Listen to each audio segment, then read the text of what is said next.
Welcome to As-Sahwa's podcast, encouraging revival of the mind and the heart, seeking the truth and standing for what is right in the age of overloaded misinformation.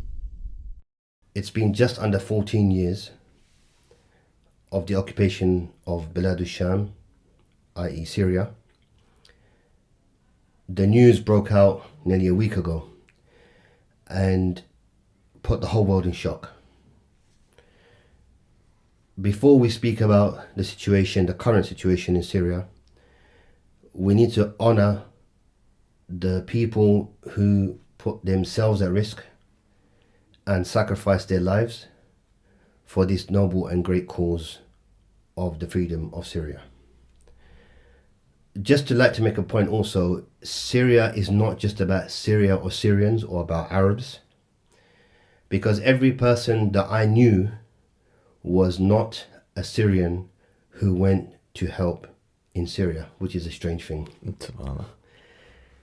So firstly, we honor all of the brothers and sisters who gave their life for the cause of the freedom of Syria, and we ask Allah subhanahu wa ta'ala to accept their sacrifice and their shahada. Allahumma ameen. And we honor them because they never got to see what they fought for, what they sacrificed for.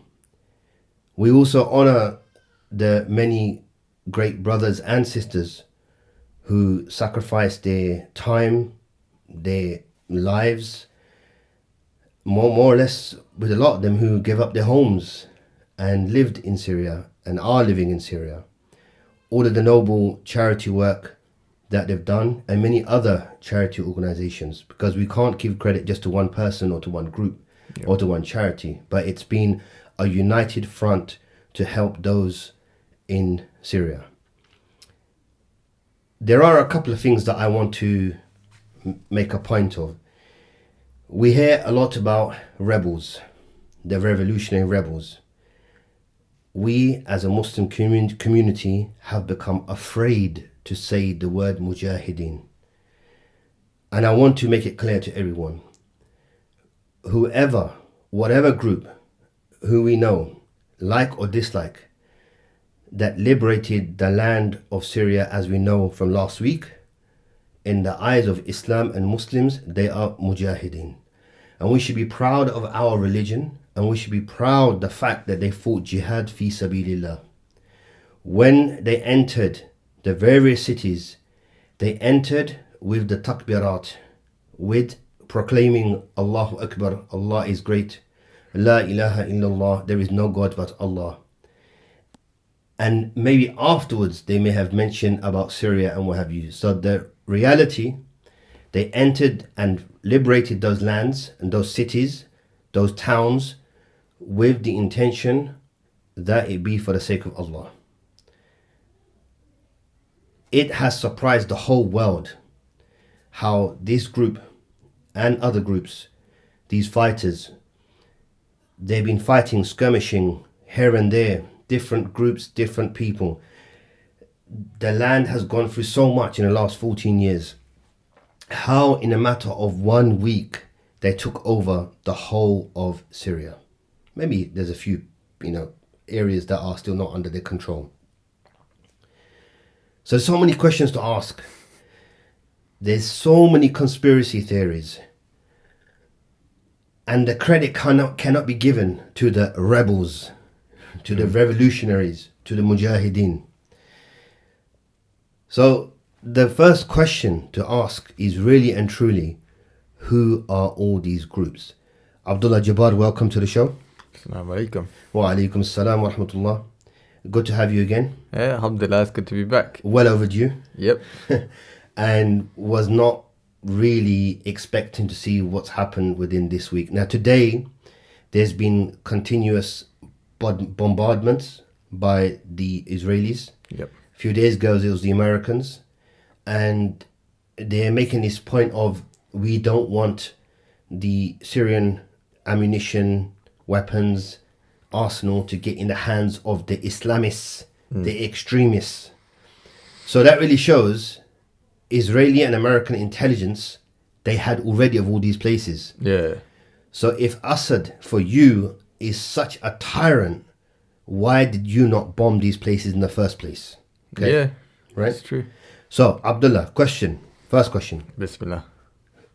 Who is HTS and who are all these groups? So, look, you got to go back to the start. In the early days, and this is what I feel like a lot of people are lacking: the history of the revolution, how it started, what happened.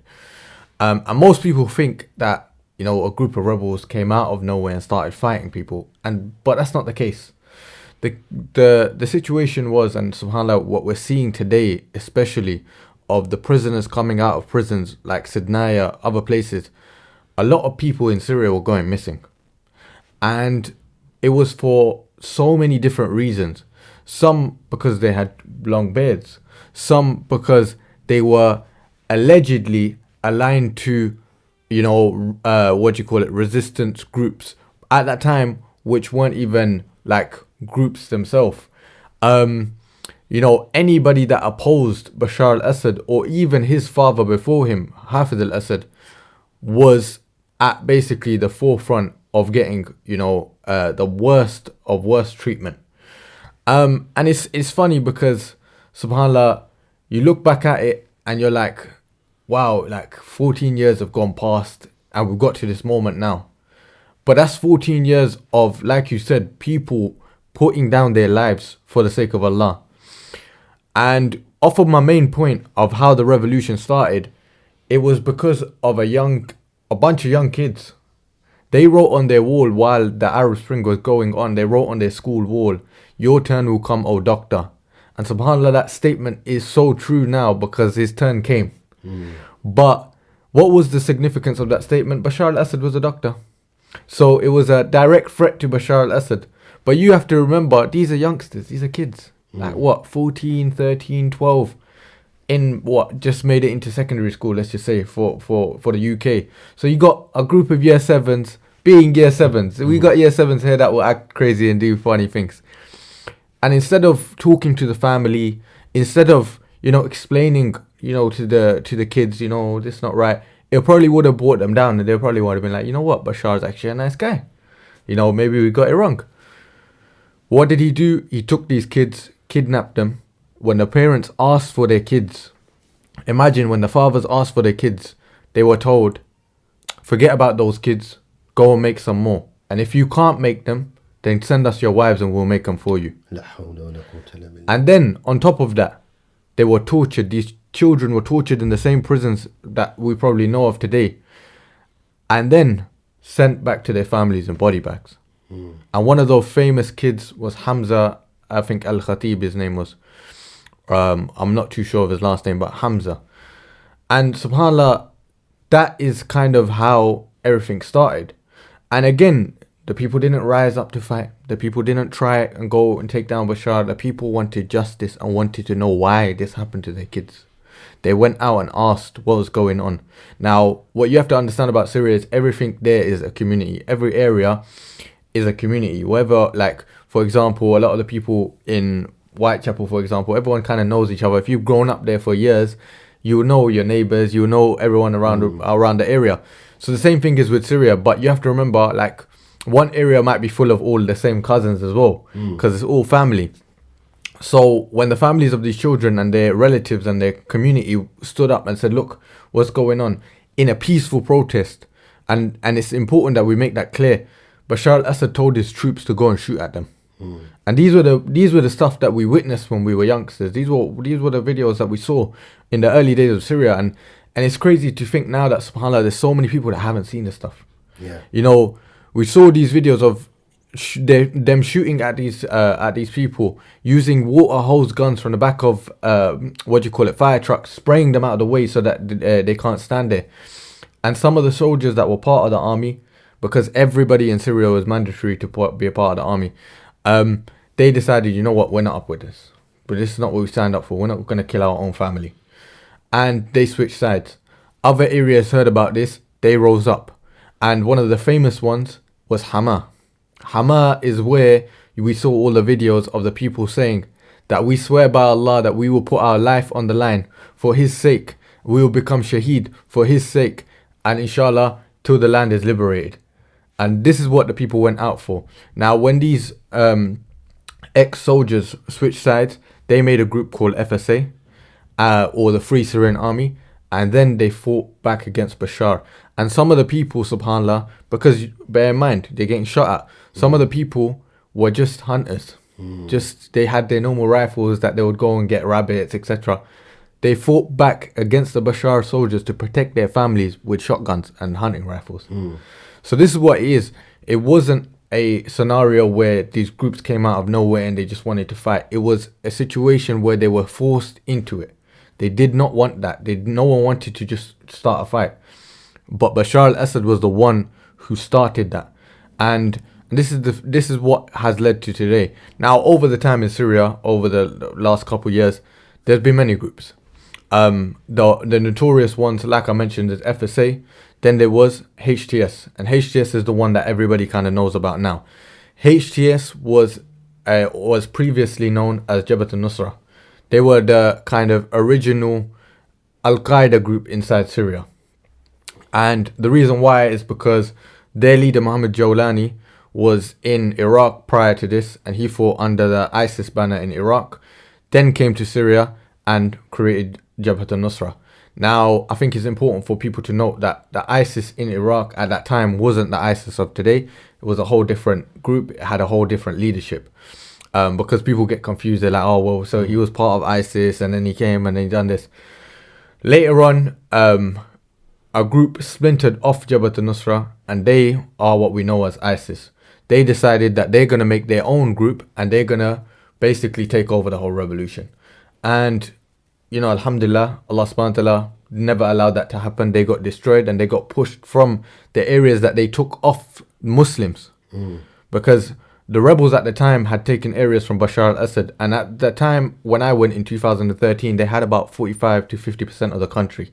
So a lot of the areas that you're seeing today, especially the earlier ones that got taken by the rebels, Aleppo, the countryside of Hama, these areas I've been to. Because subhanAllah, I saw those areas be liberated or even be frontline kind of hospitals, etc. when I was there. And this is what happened. So ISIS kind of came out and they started attacking the Muslims, took the areas from the Muslims that were there, and then got pushed out to an area called Raqqa. Once they were there, obviously, different people, the rebels, the YPG, SDF militia from the proxies of America, and a bit of Bashar al-Assad's kind of guys, because to be honest, they didn't really have a front with Bashar. Basically destroyed them. And then they had other groups at the time. You had groups like Ahrar al-Sham. Ahrar al-Sham was more of, and this is what they're known as, a sister group to Hamas, which is the Palestinian resistance group. They kind of followed the same ideology that, you know what, we are for the people, we want to fight for the people, and we want to establish a government for our people, and the people really respected them. But they were taken out by an unknown scenario that 40 of their commanders were underground in an underground bunker, and they were taken out. And we don't know who. Nobody claimed the attack. See, the thing is with this, the news and the media, some of them claimed that it was ISIS, but ISIS are notorious for claiming what they did. Yeah. They're notorious, and they've killed other commanders before from other groups, including Ahrar al-Sham. One of their famous commanders that was killed by ISIS was a sheikh called Sheikh Abu Khalid al-Suri. And there was another one that they, subhanAllah, one of the soldiers that were commanders that was killed as well. So for them, they were notorious for claiming stuff, whereas then no one ever actually claimed this attack. And this was what kind of led to the downfall of Ahrar al-Sham. After that, they were also fought by HTS, and HTS became the governing power in the area. And the reason why HTS basically changed from Jabhat al-Nusra is because they decided at the time when they were Jabhat al-Nusra under Al-Qaeda, they were a fighting force only. But they decided to change that and become a government force. And they decided, you know what, we don't want to be allied to Al-Qaeda for this. Because Al-Qaeda's kind of mindset and goal is a global jihadi project. Whereas, HTS and like the other groups there, it's more focused on their country. And you see that even in Afghanistan with the Taliban, they done the same thing. They were like, look, we're not looking to go and take over the world. It's nothing like that. Rather, we just want to have stability in our country. So right now, the only two major groups left is HTS and FSA. So just to come back, so Abu Muhammad al-Jawlani Yeah. was in Iraq, and he gave bay'ah to Abu Bakr al-Baghdadi, I'm assuming, ISIS at that time. Okay. And he came, and I believe he's Syrian anyway. Yeah. And he came back to Syria. Yep. But then he switched sides and was under the leadership of Al-Qaeda. Yeah. And then from Al-Qaeda they became Jabhat al-Nusra. Yep. And then from Jabhat al-Nusra They became HTS. Right. So I think even with Iraq, when they were in Iraq, they were under Al-Qaeda anyway. So it wasn't kind of a leaving one side. It was rather, when he had a problem with Baghdadi, it was like, okay, I'm going to go to your superiors kind of thing. okay. So that's kind of what happened. So you have to remember these two guys were like close. They were brethren. But when the issues occurred and when, you know, ISIS decided to make their state and cause issues for Syria, because they were, you know, a big instrument in bringing outside attention to Syria, the American coalition, and other things. So, you know, Jawlani didn't want that. And what he decided to do was go back to the leaders of Al-Qaeda and say, listen, this my man's doing, you know, whatever he's doing, but I'm not going to follow suit. Yeah. What do you guys think? And they said, you know what, we'll make you the leader of Syria. Okay. So that's kind of how it went. I don't want to spend too much time about these Of course. type of groups and Jawlani, but it's very, I believe it's important to kind of understand the kind of background of Jawlani and how he came to where he is now. Yeah. Okay. So there are many other people that will accuse him of betrayal, i.e. that he betrayed his bay'ah, his allegiance to ISIS. Yeah. Then he went to Al-Qaeda and then betrayed his allegiance to Al-Qaeda and became Jabhat al-Nusra, and Jabhat al-Nusra didn't work, and he said, right, it's time for Hayya Tahrir Sham. Yeah. Okay. Now, I understand that because situations change, there's a lot of politics involved, and I believe the way Jawlani tried to make himself look was more of a statesman, a politician, a leader, than a fighter, mujahid, or that kind of stuff. And there's nothing wrong with that. Yeah, and like I stated, with the Al-Qaeda kind of ideology is different to what HTS wants to be today. Correct. Al-Qaeda works as a fighting force. It doesn't work like, even if you look at the previous history of Al-Qaeda, people like Sheikh Osama, these type of people, they were not commanders in terms of, they were not like government leaders, kind of leaders. It was like a leader of a group. That's it. So when they made the switch, it was okay, cool, now we're going to become a governing body. We don't need to be linked to that and associated to that. So let's explore some conspiracy theories, if you don't mind. Right. Now we're talking about, in a matter of couple of days, they moved from Idlib down towards Homs and Hama and all of these areas, like within days. Okay. So now there's so many things I've heard. Now the first thing I heard is Jawlani has made a pact with Netanyahu. Then I heard it was the Americans that were indirectly supporting Jawlani or HTS because they were doing it via Turkey. Okay. But if we look at the politics of it, now anywhere where there's Russian presence, America is going to be anti. 100%. Right. So now America's going to go and support anybody who is opposing the support of Russia or Russia itself. Now Russia supporting Bashar, which means if you're fighting against Bashar, you are fighting against Russia. Okay, fair enough. So now you have this kind of conspiracy thing going on. So America's supporting them. Now I've had this discussion and I've said to a lot of people, don't forget the first Afghan jihad. Exactly. What was happening there was America was sending arms to the Pakistani army, and the Pakistani army was giving, because at that time there were brand new surface-to-air missiles, and they were sending it to the Mujahideen. Majority of that time was Afghani. The Taliban.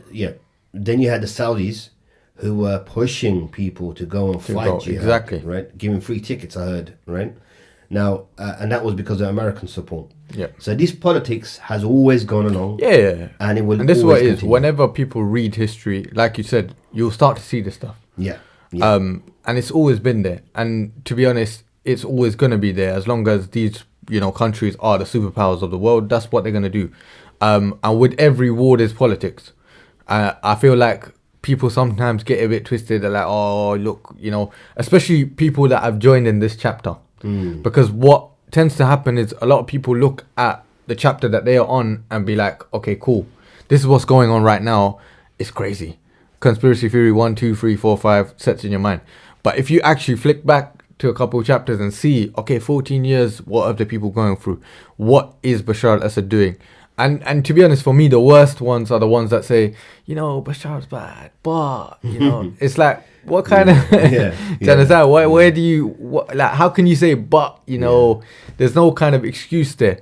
If somebody is an oppressor, then it is the right of the people, and even the UN states this. If somebody fights against their people, it's the right of the people to fight back.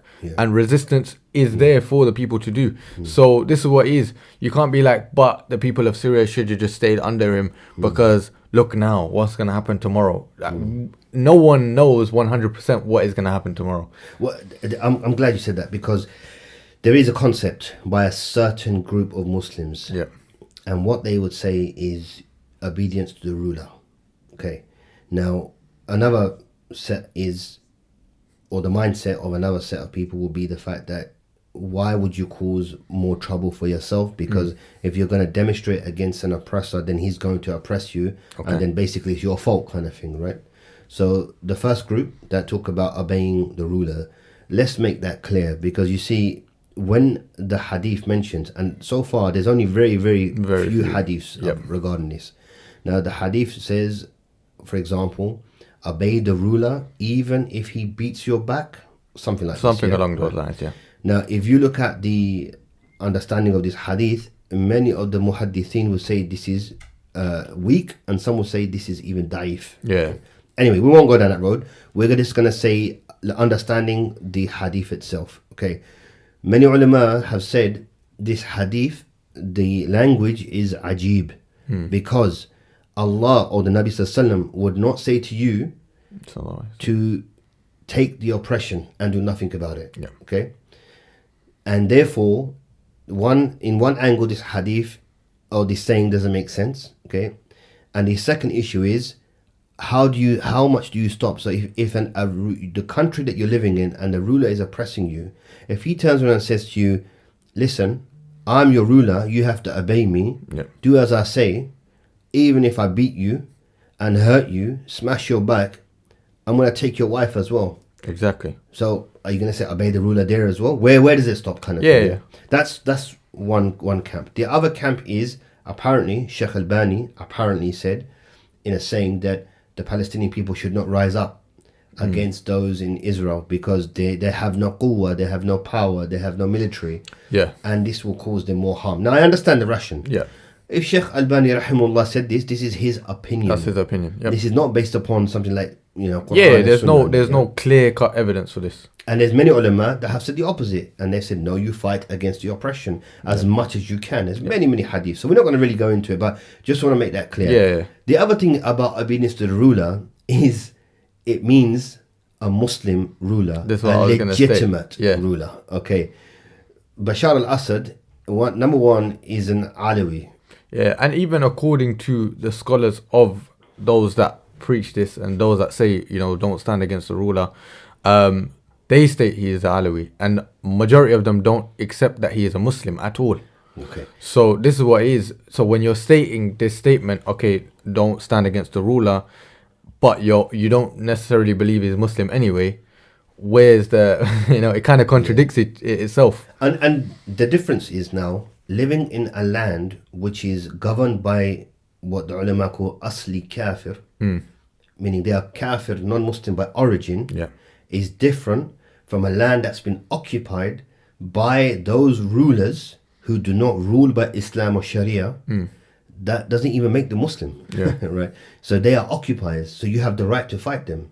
Now I can't say I'm here sitting in London and I raise the banner of La ilaha illallah and say, right, I'm gonna do jihad against the parliament now, okay, and Mr. Starmer, because no, it doesn't work. That's like not that, how okay? it works. Yeah. So we're talking about a Muslim land which has been governed by oppression, governed by non-Islam, which has been forced upon the people itself. They have every right to do so. In any jihad, in any battle, it's never won within hours, days, months, and this is taken up to 14 years. 14 years. Okay. Yeah. Now the question, Abdullah, is this. Well, first, my first question is, I've asked so many questions. I can't even say first or second or third anymore. Okay. My question is, firstly, how is your family in Syria? Alhamdulillah, my family's good. You know, subhanAllah, it's a monumental moment, man. It's a time that we had hope for. Wallahi, we've always held hope. And even the people of Syria, they've always held hope that this time will come. But like you mentioned, no one knows when that time will happen. Yeah. You know, looking at history, look at the Afghanis, how many years the Taliban fought. In other places as well, so many years the people fought and they never, you know, many of them never saw it. So for a victory to come like this, for, you know, the liberation of the land to come, subhanAllah, in my lifetime as well. Yeah. Subhanallah, it's crazy. Yeah. It's crazy. Yeah. You know, subhanAllah, some of the people coming out of the prisons are, you know, from Hafiz al-Assad's time when they were put in prison. They didn't know what's going on, right? Exactly, bro. There's videos coming out of them saying, you know, Saddam Hussein's come to free us. They think they're still back in that time.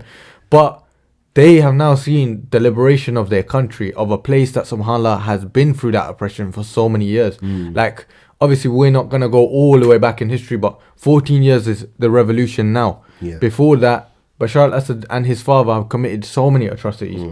His father's known for one of the worst massacres, you know, in modern day or modern times, where he basically bulldozed the whole of Hama and killed 40,000 people. And, you know, subhanAllah, there's so much that you can talk about, but alhamdulillah, this is what it is. I feel that alhamdulillah, the people are happy, so we are happy. Yeah. You know, and it's the least that we can do. Give the people that have been through this oppression some time to, you know, have those smiles, you know, cry those tears, you know, subhanAllah, just get back with what's going on. And the other side of it is you can see the borders are packed. Yeah. People are all going home. Yeah. I just saw a video now from brother Wazio who went to Jordan, and he was like, we came out to the refugee camps with the Syrian refugees and there's no one here. SubhanAllah, they've He's made like, their way back now. Yeah, he's like, there's no one here. Literally, he goes, this is one of the best moments in charity, like time. Because when you go and give to people and they're not there, and you know that, alhamdulillah, they're going back home. Yeah. I've seen some videos from Turkey as well, loads of them. Yeah. Voluntarily going back. Yeah. I saw the funniest one the other day. I was scrolling through TikTok, and there's some Syrians that are in the UK, and they're like, yeah, we're here legally. So they go, let's get the government to send us back, just deport us. Really? SubhanAllah. Everyone wants to go home. I mean, you know? they can voluntarily go back. That's what it is, yeah. I mean, look, the thing is I've seen some, obviously, your uncle's videos. I've seen your sister's videos. Yeah. SubhanAllah. SubhanAllah, your sister is everywhere. Yeah. You know, every Alhamdulillah. time I look on Instagram, I think, SubhanAllah, Allah protect her. She's just jumping from place to place. MashaAllah, they're doing well. Well. Alhamdulillah. Okay. But now, like you said, you know, I wouldn't have thought in my lifetime that I'm going to see such liberation. Okay. And cities after cities, towns after towns. However, coming back to reality now, there's a couple of things. The Assad, I don't like calling him Assad. I need to stop calling him Assad, let's stick with Bashar. Yeah. Mr. Bashar, his loyalists are still about. There's some skirmishes. Of course, that's going on. His Shabiha groups are still around. They're still, you know, doing whatever they're doing and attacking and what have you. Okay, you've got people who oppose HTS as an ideology, as a group, and what they stand for, because they've been labelled as Islamists, radicals and extremists and what have you. Exactly. Okay, and they're worried now that they're going to implement Sharia and the Islamic law. Sharia law is coming. Yeah, Sharon law is coming now. Obviously, Israel is petrified because of their border with Syria. Okay, 100%. Right. But again, there are other people that are saying, "How comes HTS? They're cowards. Why don't they go and liberate Palestine?" Yeah. So let's just look at we can't predict anything because things are changing. Things are changing by the minute. Yeah. The Israelis are bombing like anything. I think since the Mujahideen took over, they've bombed Syria 300 times just by themselves. Israel. But you know what it is? Even if you look at the places, like you mentioned in the beginning, where you look at the places that they're bombing, it's strategic places. Yeah. They're trying to get rid of the passport, the Bureau of Passports and all of this stuff. That's right. They're trying to get rid of all of the infrastructure that Bashar al-Assad's army left and ran away from. They're trying to get rid of, so that whoever takes power as a new government or whatever happens, they don't want them to have that start. They want them to push them back all the way. Yeah. And this is what is. Israel is petrified. Israel is petrified. Look, again, if you don't know the history, you have to go and check it. And the thing is, the worst thing is, subhanAllah, in the day and age that we live in, there's movies about this stuff now. Yeah, that's right. And the funniest thing is, I watched this movie-esque documentary when I was in Syria. And it talks about how Hafiz al-Assad got into power. And it was actually Israel that got him into power. Allah. It was an Israeli spy that went into Syria and helped Hafiz al-Assad do the military coup to take power. Yes, they killed him afterwards, but regardless, Israel 100% wanted that guy in power. The deals for the Golan Heights were done by the Assad family and Israel. Do you understand? So to look at it now and say, oh yeah, look, Bashar's been doing some amazing work. He's been helping the Palestinians. That's not the case. And then look at Ramal Palestine, the refugee camps of the Palestinians inside Syria. Look at Sidnaya prison again, where I think 300 or more Palestinians have come out of there. This is not a place where, the Palestinians could walk free and Bashar was like, you know what, I love you all. No. And then furthermore, look at the strikes that were happening on Bashar from Israel. And what did he do in retaliation? So it's all good and well sometimes to point fingers and say, oh, look what the rebels are doing, or look what these people are doing. Why are they not doing enough? Because they just took over a whole vast land, bro. So no, do you understand? Look, what they're gonna do right now is they're gonna get stability. Yeah. They're gonna understand the structure. The Prime Minister is still negotiating with Jolani how he's going to transfer power. 100%. Okay, so all of this. Look, the other thing is Christians are happy. They're celebrating. We've seen the videos. Yep. Even the Ismaili Shia in Syria also came out. The Yazidis as well. And they've all said, listen, we're happy.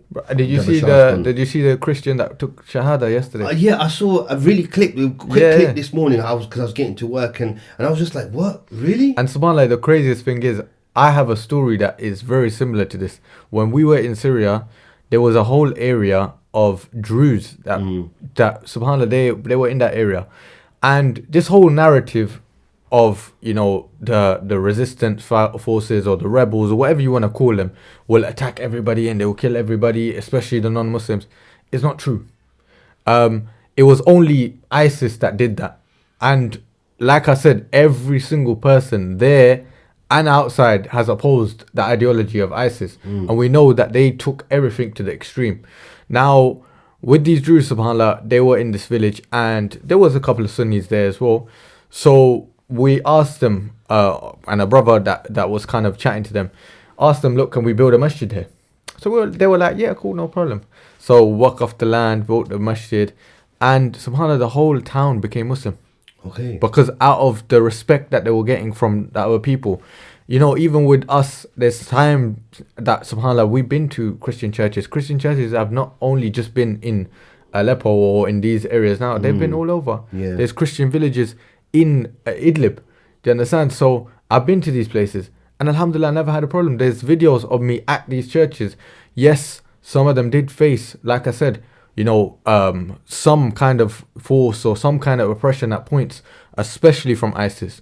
But when you go and speak to the people and when you treat them with love, they will love you back. And this is what it is. We live in the UK, man. We live in a multicultural, very diverse. Exactly, very diverse place. It's crazy to think, that we're just going to kick everybody out and whatnot. And this is what it is. When the Syrians that are from the land, that are fighting for their land, that were neighbors with the same people that you expect them to go and barbarically kill. Yeah. Come on, man, it sounds like a fairy tale. Yeah. So just coming back to the situation now. No one really knows what's going to happen. How Jolani, is he going to become president, prime minister? How are they going to rule? Because that's what they're all afraid of. Okay, so are they going to become like a Taliban style Afghanistan? Are they going to become, are they going to implement Sharia? or are they just going to be not necessarily democratic, because Afghanistan is not a democratic country, but it's still ticking along. Okay, we don't know. Okay, that's the first thing. Yeah. Secondly, I don't doubt Joe Lenny obviously has made some sort of pact with Turkey, America. They have to, because this is the reality of the world that we live in today. And the reality of war. Look, at the end of the day, even when the Palestinians, look, now people are very upset with the Syrians because they fought against the Iranians that were involved in the war against them. And remember, Iran got involved in the war. They didn't have to be there. They didn't have no skin in the game. There was nothing for them. But they backed Bashar on their own accord to fight against the Syrians. And they killed and butchered so many. And the Palestinians know this. The Palestinians, subhanAllah, you see videos from Palestinians right now saying that we stand with the Syrians. Yeah, Alhamdulillah. That's right. So for the Syrians to make a deal, and if the Palestinians were allowed to make that deal with Iran and everyone was like, it's okay, then for the Syrians to make a deal with someone like Turkey, it's like, Turkey's got agenda. Where's the exactly? Where's the same thing on the other side? Of course, every country, every government has their agenda, and everybody's trying to play their part. But at the same time, like I said, it's war, and in a time of war, you have to sometimes make friends. You cannot be trying to fight everybody. It's not just about making friendship. Okay, but it's like some sort of support. You have a common enemy. Exactly. Okay. And you may, there may be many of you and you may be enemies, but you both have a common enemy, and you're going to fight against the enemy. 100%. But funny thing you said about Iran. Now, I had a statement from Iran and Hezbollah coming out saying, we abandoned Bashar. Okay. And the reason why we abandoned him is because we said to Bashar, open Golden Heights for us so we may enter and fight the Israelis. Yeah. Which I don't believe it. I don't believe it. Yeah. But it's all good and well saying it afterwards, isn't it? Yeah, of course. And the reason why they're saying it is to save their face. Okay, that's number one. And it's now for people to look at that and be like, see, they were gonna do something good, but look at the rebels. Yeah, that's right. Yeah, and this is what the ones who caused the trouble. Now you had Muqtada al-Sadr from Iraq. No, I read his statement yesterday, and he said, I advise the Iraqi army and the Shia militias not to enter Syria and to not get involved in this war. Smart guy. Okay, and that's the way it should stay. Yeah. Okay. Now, what role is Talks, live updates to Syria, and these charities? What role do you think that they are going to take now? A massive one. Look, what people don't understand, and subhanAllah, I was speaking to my family as well, is, and this is how crazy it is, but when I say it on camera, no one's gonna fathom it. We were right next to the Turkish border on the map, in an area called Atma. Now, Atma had 10 houses max when I went there in 2013. Now it is a town. It wasn't even a village at that point. It was just greenery. Now it's a town. SubhanAllah, bear in mind that everybody was forced to that place. Now everybody's trying to go back home. To homes that, SubhanAllah, some of them don't even have because they've been demolished. So now our work has gone tenfold, because you're not just catering for a little area anymore, 2% of the country. You're now catering for the whole place. Now we need to start establishing projects. And look, with alhamdulillah, with Lufs and with the work that Talks and my family have been doing, and this is from Allah subhanahu wa ta'ala, it's all been about long-term projects. Long-term projects, education, infrastructure, making people independent, allowing them to have that independency from charity. And this is what it is now. That's the same work that's going to continue, but now on a massive scale. People going back to Hama, Homs, Halab, they're going to need schools. The children want to go back to their normal life. People want to carry on. I think, alhamdulillah, one thing that will help is that anybody that left the country and is going back, all the doctors, the nurses, the people that especially brought their kids out, maybe they're not educated, but their kids are educated now, can help, their country and revive it. But yeah, man, the charity space is only going to grow there. So what really you're saying is that it's about rebuilding the country. 100%. Okay. So there's going to be a lot more charity work going on. The UK charities have been there for the last 14 years. And have done immense work, good work. And it's not just Muslim charities, there's many non-Muslim charities as well. And I'm sure now even United Nations may want to get involved in this. However, there is going to be a lot of backlash. There's going to be a lot of negativity. from the West and the Western media at the moment, they're all speaking about the prisons and what have you. Personally, I believe they're trying to focus on that to take the focus away from Palestine. Okay, now let's just make a couple of things clear. Like I said in the beginning, this is not a nationalistic cause for us as Muslims. Yeah. And as far as I understand, nor was it ever a nationalistic cause for HTS. Or the Syrians, to be honest. All the groups, We heard a lot of and witnessed a lot of celebrations of victory in the Western world. Here in London, Trafalgar Square, Piccadilly Circus. I saw a lot of videos, photos, with the revolutionary flags, and singing and dancing, and being really happy. Okay. With the liberation. Now this is a moment for the whole world, because it shows you've got to persevere, you've got to have that 100%. Patience, and you've got to have that planning, and be firm on what you're doing, and you will see that victory. And that also gives support to the people of Palestine, of Palestine, of Gaza, and the whole of Palestine. Okay? It gives them hope as well, that we have been suffering for many, many, many years. If our brothers and sisters have only suffered for 14, 15 years talking about this revolution, and like you said, not talking about the past from his father, 50, 60 years now. Exactly, from at least the 50s, same sort of thing. What I will say, people have to remember, these leaders in our lands, in the Muslim lands, have been supported and have been planted there by the Western colonialists. Make that clear. Okay? Yeah. Now there's a new breed of leaders, new breed of people coming about, where the West are petrified again because they have no control on them. They don't know what to do, so they're gonna put different type of pressures in different ways. Right, we've seen that. The horrors that we've seen of those in prisons and what have you, we're gonna hear a lot more. That's gonna come out. Of course. I saw a quote, and that kind of shook me. The woman said, I was 19 years old when I entered prison, and now I'm 32 or 36, and I have 3 children, 3 boys, and I don't know who any of their fathers are. Okay, so this is the reality that we see of those prisons in Syria.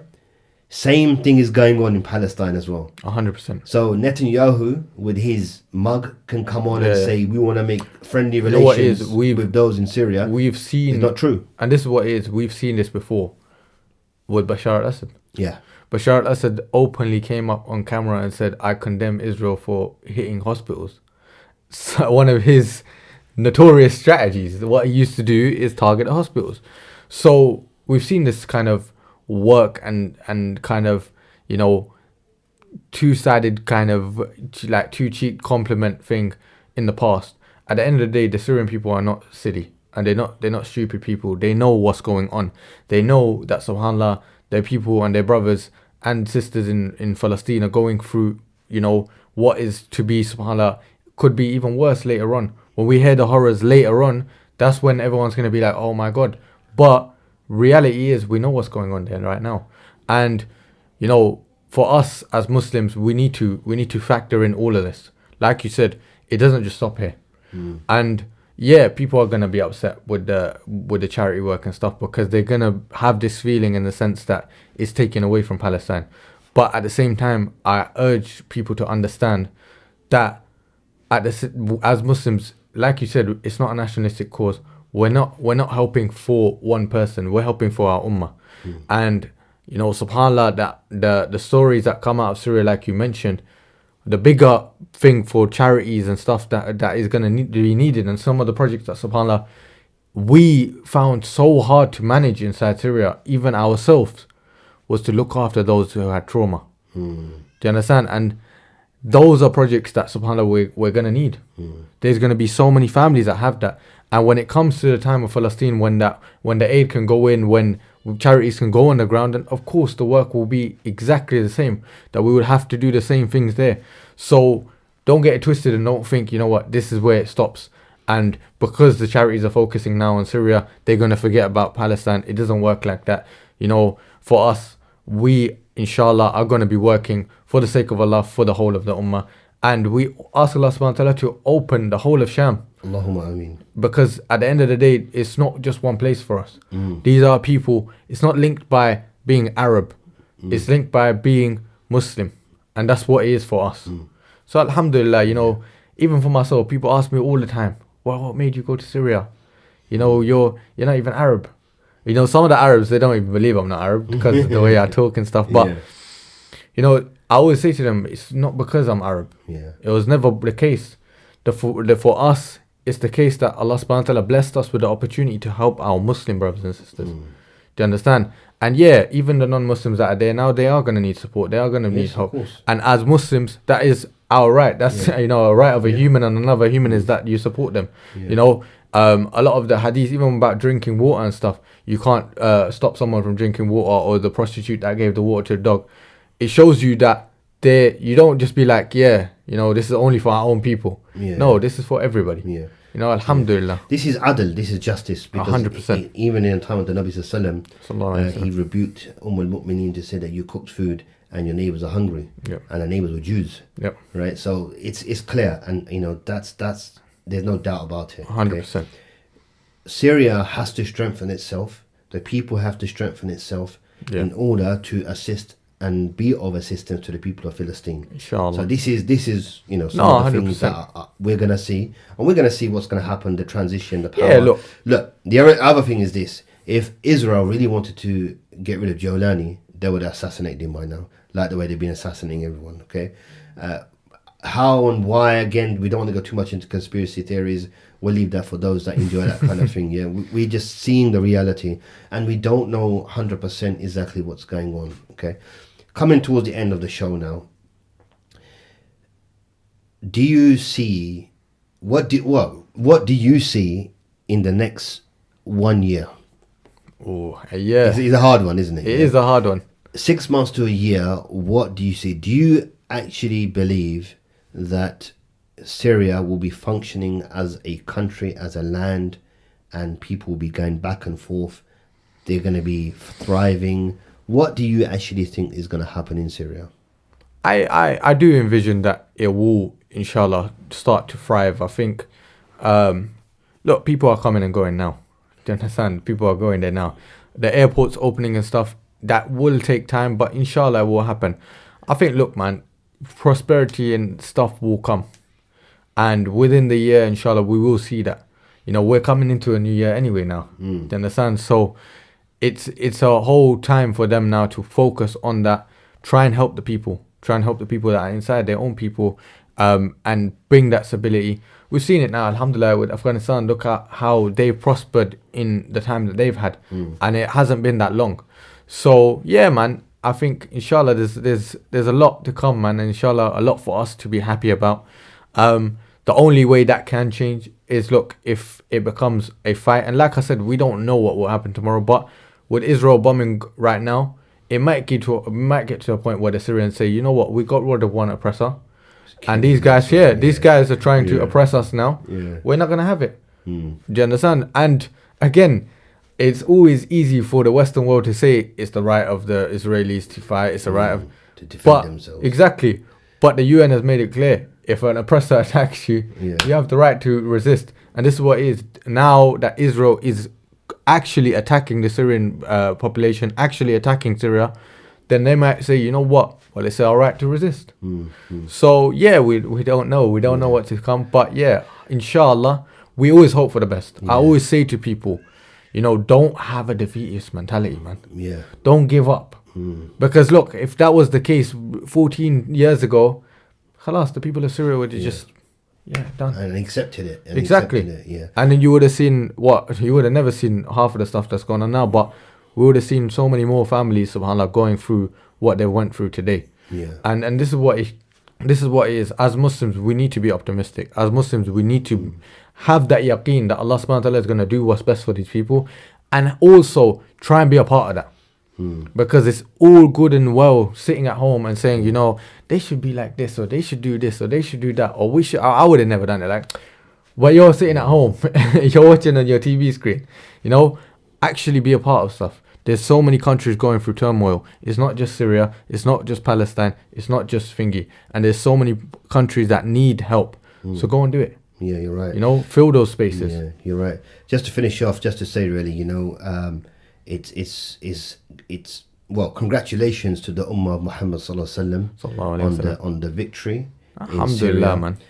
It's amazing to see in our lifetime the blessed jihad in Syria and the blessed mujahideen, whatever groups they are. I'm talking about every group that is there that has helped to fight against this oppressor and oppression. Allah reward them and accept the shahada, the martyrdom of all of those that have sacrificed their lives. And it's great for many charities and charity workers that they have been a part 100%, of this 100%, man. great work that we've You know, seen. even for me, like, it's Credit to all of people, them. 100%, Credit to all of man. them. All of the people, even the people that, you know, watched and supported. Because one thing that is very important for people to know is the charities wouldn't do nothing. One, if Allah subhanahu wa ta'ala didn't allow them, and two, if their support didn't come from the people that are here. So, you know, you guys all are part of what has happened, and you should feel happy, and you should feel that it's a badge of honor that you're part of what has happened, alhamdulillah. So yeah, man, don't take it for granted. And the biggest thing is that everyone should give shukr to Allah 100%. for this, right? And you know, if that means for someone to make 2 rakat shukr, they should do it. Make 100%. the dua. That's another thing I was just gonna say. For so many years, so much dua was made, and everyone thought that du'as aren't going to be answered, and they have been answered. Alhamdulillah. All we ask now is for people to give it time, and we ask Allah subhanahu wa ta'ala to guide those people that are going to be in power, and we ask Allah subhanahu wa ta'ala to guide those people to rule by justice, to rule by Islam, to rule by Sharia. That is the main thing. Abdullah, jazakallah khair, barakallahu feek for your time. I'm sure with what's been going on for the last week or so, we are most definitely going to come back and discuss and update on a lot more what's been going on. Yeah. You know what? There's so much to unpack. Look, everything that I've spoke about, and even when I'm speaking online, is a summarized version. Honestly, you know, like the amount of events, the amount of stuff that you know, alhamdulillah, I'm a part of, and Allah subhanahu wa ta'ala has blessed me to be a part of. I can only do so much, you know. 10 years I was inside Syria myself. 14 years of the Syrian revolution has gone on. Like, how to unpack all of that is crazy. So yeah, man, alhamdulillah, there's so much more happening. There's so much, you know, going on. We don't know what's gonna come tomorrow, like you said. So there will definitely be more times that we'll do this, inshallah. Well, with that, you know, congratulations to the victory. And our salams with all the people of Syria. And I mean all the people. Yeah, I'm not talking about one ethnic group. I'm talking about the whole of Syria. Yeah, 100%. All of those that have been a part of Everybody. that work, all the charity workers, all the mujahideen, everyone. And with that, Abdullah, say barakallahu feek. Assalamu alaikum wa rahmatullah. Wa alaikum assalam wa rahmatullah.